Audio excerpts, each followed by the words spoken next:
2026 JEE main phase 1 23 January shift 2 chemistry questions analyse ചെയ്യുന്നു. അതിൽ 4ാമത്തെ ചോദ്യത്തിലേക്ക് നമുക്ക് നോക്കാം. Both human DNA and RNA are chiral molecules. The chirality in DNA and RNA arises due to the presence of. അപ്പോൾ നമ്മുടെ chapter biomolecules ആണ്. നമ്മുടെ ടോപ്പിക്ക് വരുന്നത് ന്യൂക്ലിയിക് ആസിഡ് എന്നുള്ള ടോപ്പിക്കിൽ നിന്നാണ് ഈ ചോദ്യം വന്നിരിക്കുന്നത്. DNA-യും RNA-യും കൈരാലാണ്, രണ്ടും കൈരാലാണ്. ന്യൂക്ലിയിക് ആസിഡുകൾ രണ്ടും കൈരാലാണ്. അത് കൈരാലാകാനുള്ള കാരണം എന്താണ്? ഒപ്റ്റിക്കൽ ആക്ടിവിറ്റി കാണിക്കാനുള്ള കാരണം എന്താണ്?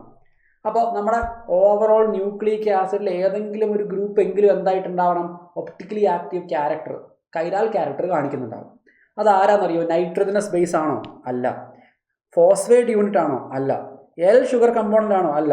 D sugar compound. ശ്രദ്ധിക്കുക, DNA-യിലും RNA-യിലും ഉണ്ടാവുക D ഷുഗറാണ്. Okay, in DNA and RNA we have D sugar. DNA-ൽ β2 ഡിയോക്സി റൈബോസ് ഉണ്ടാവുക, RNA-ൽ റൈബോസ് ഷുഗറും ആയിരിക്കും ഉണ്ടാവുക. ഈ ഡിയോക്സി റൈബോസും റൈബോസും നമ്മൾ ജസ്റ്റ് ഒന്ന് എഴുതാം.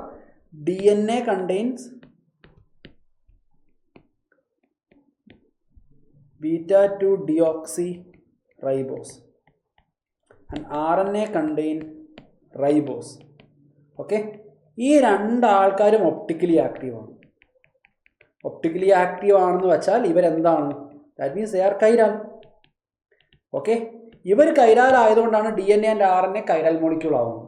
സോ നമുക്കറിയാം, നമ്മുടെ DNA-യും RNA-യും ന്യൂക്ലിയിക് ആസിഡുകൾ ഉണ്ടായിരിക്കുന്നത് നൈട്രജനസ് ബേസ് യൂണിറ്റും ഫോസ്ഫേറ്റ് യൂണിറ്റും ഷുഗർ യൂണിറ്റും ചേർന്നിട്ടാണ്. അതിൽ ഷുഗർ യൂണിറ്റ് ഒപ്റ്റിക്കലി ആക്റ്റീവ് ആണ്, കൈരാലാണ്. അതുകൊണ്ടാണ് ഓവറോൾ DNA RNA കൈരാലായി മാറുന്നത്. അപ്പോൾ ഇവിടെ നമ്മുടെ ശരിയായിട്ടുള്ള ഉത്തരം ഏതായിരിക്കും വരിക? The right answer is D sugar component. 3 ആയിരിക്കും ഇവിടുത്തെ ശരിയായിട്ടുള്ള ഉത്തരം. നമ്മുടെ ഷുഗർ L ഷുഗർ അല്ല, അതൊരു ഫില്ലർ ഓപ്ഷൻ മാത്രമാണ് എന്ന് ശ്രദ്ധിക്കുക.